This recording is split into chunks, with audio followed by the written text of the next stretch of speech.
Mukunda jewellers మొట్టమొదటి factory outlet ఇప్పుడు కూకట్పల్లి, కొత్తపేట్, సోమాజిగూడ మరియు ఖమ్మంలో. నమస్తే వంశీకృష్ణ గారు. నమస్కారం మేడం. చిన్నపిల్లలు మనం చూస్తే స్ట్రెస్ ఈ మధ్య కాలంలో చాలా ఎక్కువైందని చెప్పొచ్చు. ఎడ్యుకేషన్కి సంబంధించి మనం ఏం మాట్లాడినా వాళ్ళకి కాస్త భయంగాను, బెరుకుగాను, యాంగ్జైటీ లెవెల్స్ పెరిగి స్ట్రెస్ అనేది వస్తుంది. అవును మేడం. దాన్ని పేరెంట్స్ ఇది స్ట్రెస్ కింద కన్వర్ట్ అవుతుంది, పిల్లలు తెలియకుండా ఒక పెయిన్ ఉందని ఏ విధంగా ఐడెంటిఫై చేయాలి అంటారు? దాన్ని ఓవర్కమ్ చేయాలి అంటే ఎలా? Yes madam. యాక్చువల్గా చాలా మందికి వాళ్ళు స్ట్రెస్లో ఉన్నారని మనం ఈజీగా ఫైండ్ అవుట్ చేయొచ్చు. ఎందుకంటే ఒకటి వాళ్ళ మాటల్లో తేడా కనిపిస్తుంది. ఒకవేళ స్టూడెంట్స్ అయితే ఎగ్జామ్ హాల్లో చెమటలు పట్టడం ఇట్లాంటివి జరుగుతుంది. అసలు ఈ స్ట్రెస్ అనేది ఎవరు కావాలని కోరుకోరు. అది తనంతట తానే ఆ స్ట్రెస్ అనేది ప్రతి వ్యక్తి లోపలికి కూడా, ప్రతి ఒక్కరి లైఫ్లో కూడా దాన్ని ఎక్స్పీరియన్స్ చేసిన వాళ్ళే ఉంటారు. అసలు ఈ స్ట్రెస్ ఎట్లా వస్తుందంటే ఫస్ట్ భయం నుంచి వస్తుంది మేడం. ఆ భయపడినప్పుడు మన లోపల ఏమవుతుందంటే ఒక నెగిటివ్ హార్మోన్స్ మన బాడీలో రిలీజ్ అవుతాయి. ఆ నెగిటివ్ హార్మోన్స్ మన బాడీలో రిలీజ్ అయినప్పుడు వెంటనే మన బ్రీతింగ్ స్పీడ్గా చేయడం, హార్ట్ బీట్ స్పీడ్గా కొట్టుకోవడం లాంటివి జరుగుతుంది. దాని తర్వాత ఆటోమేటిక్గా మన బాడీలో మెటబాలిజం పెరిగిపోతుంది. దీంతో మనకు చెమటలు పట్టేస్తాయి. స్ట్రెస్కి గురయ్యారు అంటే వాళ్ళ బాడీ లోపల ఈ చేంజెస్ జరిగి ఉంటుంది ఖచ్చితంగా.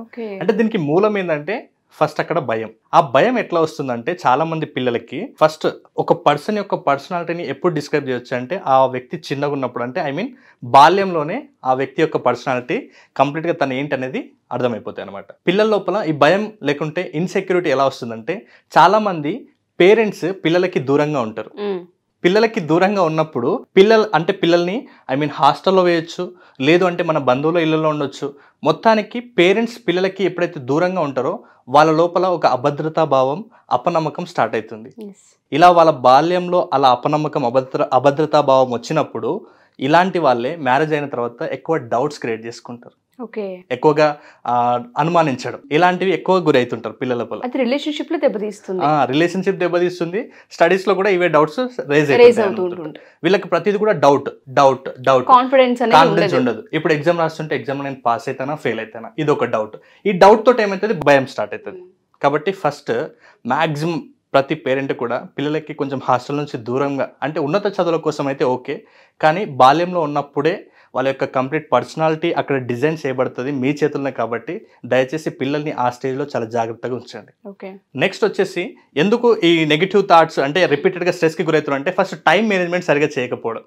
టైంని సరిగా వాళ్ళు మేనేజ్ చేయరు. చాలా మంది అనుకుంటారు, ఇప్పుడు ఫర్ ఎగ్జాంపుల్ స్టూడెంట్స్ తీసుకుందాం, ఎగ్జామ్స్ ఇంకొక 1 month తర్వాత ఉందిలేండి, 1 week తర్వాత ఉందిలేండి అని చాలా మంది నెగ్లెక్ట్ చేసేస్తారు. తీరా ఆ ఎగ్జామ్ టైం వచ్చినప్పుడు వీళ్ళు ఆ టైంని యూటిలైజ్ చేసుకోలేదు కాబట్టి తక్కువ టైంలోనే ఆ టాస్క్ని ఫినిష్ చేయాలనేది టార్గెట్ వీళ్ళ ముందర కనిపిస్తుంది. అంటే 1 week ఉన్నప్పుడు వీళ్ళు డిలే చేస్తారు. ఇప్పుడు 1 day 2 day ఉన్నప్పుడు పుస్తకాలు పట్టుకున్నప్పుడు ఏమవుతుంది, ఆటోమేటిక్గా ఆ టాస్క్ కంప్లీట్ చేయాలంటే వీళ్ళ దగ్గర సఫిషియెంట్ టైం లేదు. ఇప్పుడు టైం లేనప్పుడు ఆటోమేటిక్గా ఆ టాస్క్ని కంప్లీట్ చేస్తామా లేదనే ఒక డౌట్, భయం స్టార్ట్ అవుతుంది. సో ఆటోమేటిక్గా మళ్ళీ స్ట్రెస్ వస్తుంది. ఫస్ట్ పిల్లలకి భయం ఉన్నప్పుడు స్ట్రెస్గా ఫీల్ అవుతారు. తర్వాత అభద్రతా భావం అంటే ఇన్సెక్యూరిటీ ఉన్నప్పుడు స్ట్రెస్కి గురవుతారు. ఇంకొకటి వచ్చి టైంని కరెక్ట్గా మేనేజ్ చేయనప్పుడు. నెక్స్ట్ వచ్చేసి రిపీటెడ్గా నెగిటివ్ థాట్స్ వచ్చినప్పుడు. అంటే ఈ నెగిటివ్ థాట్స్కి నేను మళ్ళీ ఒక వీడియో చేద్దాం దీని మీద, అసలు నెగిటివ్ థాట్స్ ఎందుకు వస్తాయి అనేది. అయితే ఈ రిపీటెడ్గా వాళ్ళకి పేరెంట్స్ నుంచి ఉండొచ్చు, సబ్జెక్ట్ పరంగా ఉండొచ్చు, వాళ్ళంతటా వాళ్ళకి సెల్ఫ్ టాక్ కూడా ఉండొచ్చు. అంటే రిపీటెడ్గా నెగిటివ్ చేస్తున్నప్పుడు అంటే నేను పరీక్షలో బాగా రాయలేను, నేను రాసిన నాకు మార్క్స్ రావు, నేను అనుకున్న మార్క్స్ నాకు రావేమో, నేను చదివిన ప్రశ్నలు రావేమో, ఇలా రిపీటెడ్గా వీళ్ళు నెగిటివ్ టాక్ చేయడం వల్ల అది రియాలిటీలోకి నిజంగానే నెగిటివ్గా వస్తుంది. సో ఇలా ఎప్పుడు కూడా నెగిటివ్గా వాళ్ళు ఫీల్ అయితే వెంటనే వాళ్ళు స్ట్రెస్కి గురవుతారు. ఎందుకు నెగిటివ్ థాట్ వస్తుందంటే మళ్ళీ మన బాడీలో నెగిటివ్ హార్మోన్స్ రిలీజ్ అవుతాయి. కాబట్టి నెగిటివ్ థాట్స్, ఈ 4 రీజన్స్ వల్ల పిల్లలకి స్ట్రెస్ వస్తుంది. ఈ 4 కాకుండా ఇంకొకటి ఎక్స్టర్నల్గా ఉండొచ్చు, ఇంటర్నల్గా ఉండొచ్చు, ఇంకా మామూలుగా ఎన్విరాన్మెంటల్ ఫ్యాక్టర్స్ కూడా ఉండొచ్చు అనమాట. అంటే ఇవన్నీ కూడా తోడ్పడతాయి. స్టూడెంట్స్కి అయితేనేమో ఇవి మేజర్గా, మిగతా వాళ్ళకైతే internal, external and environmental factors కూడా తోడవుతాయి. అవును మేడం. పిల్లలకి ముఖ్యంగా అంటే ఈ 4 రీజన్స్ మేడం. ఒకటి భయము, నెక్స్ట్ వచ్చేసి ఇన్సెక్యూరిటీ, దాని తర్వాత రిపీటెడ్ నెగిటివ్ థాట్స్, తర్వాత టైంని ఎక్కువ వేస్ట్ చేయడం. ఈ 4తో పాటు next internal factors, external factors, లేదంటే ఎన్విరాన్మెంటల్ ఫ్యాక్టర్స్ కూడా వాళ్ళ స్ట్రెస్కి తోడైతాయి.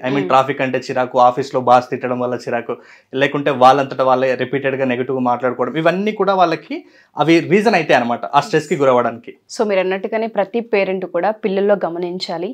ఎగ్జామ్స్ అప్పుడు ఎక్కువ భయపడుతున్నారు, క్లాస్ రూమ్కి వెళ్ళడానికి భయపడుతున్నారు, సబ్జెక్ట్ అంటే భయపడుతున్నారు అన్నప్పుడు తెలియకుండానే స్ట్రెస్లో ఉంటున్నారు అన్న పాయింట్ని వాళ్ళు ఐడెంటిఫై చేయాలి. సో ప్రతి పేరెంట్ కూడా ప్రజెంట్ ఈ సిచ్యువేషన్ ఫేస్ చేస్తూ ఉన్నారు పిల్లలు. ఏదో ఒక ఇన్సెక్యూరిటీ వాళ్ళని వెంటాడుతూనే ఉంటుంది, దానివల్ల తెలియని స్ట్రెస్ ఎక్కువ ఉంటుంది పిల్లలు. ఈ సూసైడ్స్ చేసుకునే వాళ్ళు కూడా ఉన్నారు, especially 7th, 8th, 9th, 10th పిల్లలని చెప్పొచ్చండి.